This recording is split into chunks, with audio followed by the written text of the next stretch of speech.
अस्सलामुअलैकुम। आज का हमारा टॉपिक है बैलेंसिंग, लेकिन उससे पहले हम बैलेंस के बारे में डिस्कस करेंगे। अब बैलेंस क्या है कि किसी भी अकाउंट की दोनों साइड्स मींस डेबिट और क्रेडिट साइड की अमाउंट्स का जब हम डिफरेंस निकालते हैं तो जो हमारे पास वैल्यू आती है वो बैलेंस होता है उस अकाउंट का। अकाउंट की डेबिट साइड में से या जो बड़ी अमाउंट होती है उसमें से छोटी अमाउंट को लेस करने के बाद जो हमारे पास अमाउंट आती है वो डिफरेंस की अमाउंट होती है और वो बैलेंस होता है। अब उस अमाउंट को हम जो साइड छोटी होती है उस साइड पे लिखते हैं और अपने अकाउंट को इक्वल कर देते हैं। अकाउंट को इक्वल करने से मतलब है कि अकाउंट की डेबिट और क्रेडिट साइड को इक्वल करते हैं डिफरेंस की अमाउंट ऐड करके, और ये अमाउंट जो साइड छोटी होती है उस साइड पे ऐड करते हैं। फिर हम अकाउंट की जो वैल्यूज़ हैं उनको, डेबिट और क्रेडिट की वैल्यूज़ को जब फिर से टोटल करते हैं और बैलेंस कर देते हैं तो ये जो प्रोसेस है ये बैलेंसिंग कहलाता है। अब यहाँ पे बैलेंसिंग के कुछ रूल्स हैं जिनको फॉलो करते हुए हम बैलेंसिस का प्रोसेस कंप्लीट करते हैं। सबसे पहले हम अकाउंट की दोनों साइड्स की जो अमाउंट्स होती हैं उनको ऐड करते हैं। अगर दो या दो से ज़्यादा अमाउंट्स हैं डेबिट में और इसी तरह क्रेडिट में भी अमाउंट्स हैं तो उनका टोटल निकालते हैं। फिर उसके बाद जो अमाउंट बड़ी होती है उसमें से छोटी अमाउंट को लेस कर देते हैं, माइनस कर देते हैं।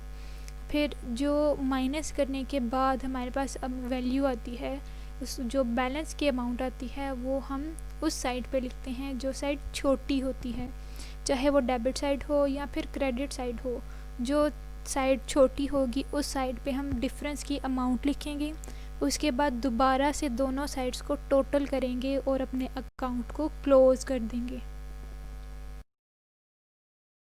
अब यहाँ पे एक एग्ज़ाम्पल है। यहाँ डेबिट साइड पे हमारे पास कैश की अमाउंट है 100 और क्रेडिट साइड पे 250। अब 250 में से हम 100 को माइनस कर देंगे क्योंकि 250 जो अमाउंट है वो बड़ी है और 100 अमाउंट छोटी है। इनमें से इन दोनों का डिफरेंस फिर हम निकालेंगे तो वो आएगा 150। अब ये 150 हमने डेबिट साइड पे लिखा क्योंकि ये साइड छोटी थी। उसके बाद फिर हम दोबारा से इनको कैलकुलेट करेंगे और ऐड अप करने के बाद हमारे पास दोनों साइड्स 250 आ जाएंगी और ये अमाउंट बैलेंस हो जाएगी। ये तमाम जो प्रोसेस है ये बैलेंसिंग हो गया। अब ये जो बैलेंस हमारे पास आया था 150 का, ये इस अकाउंट का क्लोजिंग बैलेंस होगा और इसको कैरिड फॉरवर्ड लिखते हैं, बैलेंस कैरिड फॉरवर्ड। यहाँ पे कुछ बैलेंसेस हैं जो कि किसी भी अकाउंट के होते हैं। यहाँ तो किसी अकाउंट का डेबिट बैलेंस आएगा या क्रेडिट आएगा या ज़ीरो बैलेंस आएगा। अब डेबिट बैलेंस क्या होता है, अगर अकाउंट की डेबिट साइड बड़ी हो और क्रेडिट साइड छोटी हो तो फिर जो हम डिफरेंस का बैलेंस निकालते हैं वो डेबिट बैलेंस होगा और ये अकाउंट की क्रेडिट साइड पे लिखते हैं। इसी तरह अगर अकाउंट की क्रेडिट साइड बड़ी हो और डेबिट साइड छोटी हो तो जो बैलेंस आएगा वो हम डेबिट साइड पे लिखेंगे। जैसे प्रीवियस एग्जांपल में लिखा था 150, वो हमने डेबिट साइड पे लिखा था तो ये क्रेडिट बैलेंस होगा। और अगर अकाउंट की दोनों साइड्स बराबर हों, कोई भी डिफरेंस निकालने की ज़रूरत ना पड़े तो उस अकाउंट को ज़ीरो बैलेंस कहेंगे।